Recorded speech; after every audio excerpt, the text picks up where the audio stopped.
আমার ননাস এসেছেন গ্রাম থেকে, যদিও আগে থেকে আসার কোনো প্ল্যান ছিল না ওনার, হুট করেই আসা। তো উনি আসছেন জেনে আমিও কাজে একটু দেরি করেছি, আর দেরিতে স্নান করে একসাথে সবাই খেয়েছি দুপুরের ভাতটা। তারপর খাওয়ার পরে উনি কী কী এনেছেন সব বের করছি আস্তে আস্তে। তো এই আমগুলো তো আমি আগের ভিডিওতেও দেখিয়েছি। তো আমগুলো অনেক মজা, আর দেশি আমের স্বাদ তো আলাদা। তো এগুলোতে কিন্তু কোনো পোকা ছিল না। আমার শ্বশুরবাড়ি থেকে যে আমগুলো আনতো সেগুলোতে কিন্তু খুব পোকা, সব আমে পোকা থাকতো, কিন্তু এগুলোতে কোনো পোকা ছিল না, একটা দুটাতে একটু একটু ছিল। তো উনি এই আমগুলো না এনে শান্তি পাচ্ছিলেন না, আমগুলো পেকে ঠসঠসে হয়ে যাবে বেশি, সেজন্য উনি মার জন্য ভাইজিদের জন্য নিয়ে আসছেন, আর আমরা সবাই খেলাম। ভাত খাওয়ার পরে আমগুলো কেটে ফেলেছি। আমি অবশ্য ভরা পেটে কোনো ফল খাই না, তারপরও ভাবছি যে এত সুন্দর সুন্দর আম বেশি মজে যাবে, সে কারণে আমিও খাওয়ার পরে খেয়ে নিলাম, বাকিদের সবাইকেও দিলাম, ওরাও খেয়ে নিয়েছে। এ দেখুন পিচিটাকে ওর পিসি কত আদর করছে। আমার মেয়েরা পিসিদেরকে ঝি বলে ডাকে, তো এটা ওদের মুখে শুনতে আমার অনেক ভালো লাগে। মানে ঝি, এটা অনেক পুরনো একটা সম্বোধন আর কি। এখন তো সবাই পিসি ডাকে, অনেক কিছু ডাকে, কিন্তু আমার মেয়েরা ঝি ডাকে।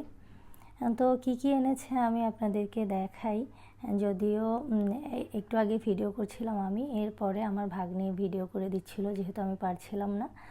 তো এগুলো সব ওনার ক্ষেতের সবজি। আলুটা কোত্থেকে আমি জানি না, তবে বাকিগুলো সব শাক, বরবটি, তারপর লাউ, যে কচুরলতি, এগুলো সব ওনার ক্ষেতের। তো উনি সবগুলো বের করে দিচ্ছিলেন যাতে পলিথিনের ভেতর নষ্ট না হয়ে যায়। বাজারের কেনা সবজি আর এগুলোতে অনেক তফাৎ। অল্প সময়ের জন্যই এসেছিলেন।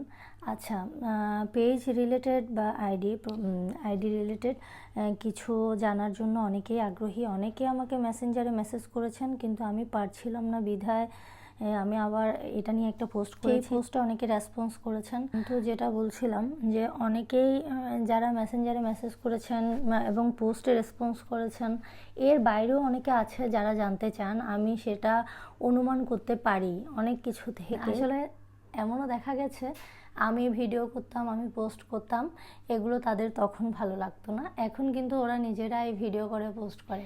ওনাদেরকে কি বলা যায়, আমি কি বলতে পারি। আচ্ছা যাই হোক, তো আমি পোস্ট করব, আমি চাই উপকৃত হোক সবাই।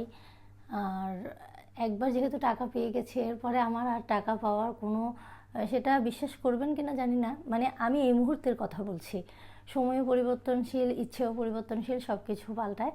তবে এই মুহূর্তে আমার কাছে মনে হচ্ছে না, আমি আমার সব স্মৃতিগুলো বন্দি করব, আর সেখান থেকে যদি ইনকাম আসবে, না আসলে নেই। আর সেই ইনকাম নিয়ে আমার কোনো লোভ নেই, মানে আপাতত আর সেই ইনকামটা চাওয়ার কিছু নেই। পরে যখন চাইবো তখন চাইবো, কিন্তু এখন চাই না। তো এখন আমি যেটা চাই সেটা হচ্ছে আমার স্মৃতিগুলো, সুন্দর স্মৃতিগুলো, আমার স্কিল আমি বন্দি করব, আমার প্রোফাইলে আমি রেখে দিব। তো এর মধ্য থেকে কারো যদি উপকার করতে পারি করব। আরেকটা কথা, আমি ফেসবুকে কাজ করার জন্য কাউকে আশাও দেখাবো না, আবার নিরাশও করব না। আগেই বলেছি, এখন মনিটাইজেশন পাওয়া অনেক সহজ হয়ে গেছে, তবে ইনকাম করা কঠিন হয়ে গেছে।